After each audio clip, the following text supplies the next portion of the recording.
देखिए, अल्लाह ताला की तरफ से मौक़े, कोई ज़बरदस्त काम करने के अपॉर्चुनिटीज़ दो तरह की होती हैं।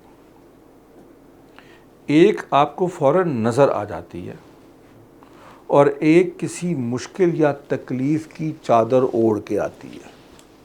तो आपको लग रहा है कि ये तो मौका नहीं है, ये तो अपॉर्चुनिटी नहीं है, ये तो कोई बेहतरी नहीं है, ये तो कोई मुश्किल है। उन्हें मुश्किल जो है उसकी हुलिया मुश्किल वाला है, उसके अंदर शायद बहुत ज़बरदस्त तरीन मौका हो। इसको इस मुस्बत सोच से लें, अल्लाह ने हर काम में हमारे लिए खैर व बेहतरी रखी है। जो मुश्किल भी नज़र आ रही होती है, तकलीफ़ दिख रही होती है, उसमें भी मौका दुनिया दीन का और कभी दोनों का, कभी किसी एक का तो ज़रूर पोशीदा होता है। उसको तलाश करें ताकि आपका हर काम खैर का काम बन जाए।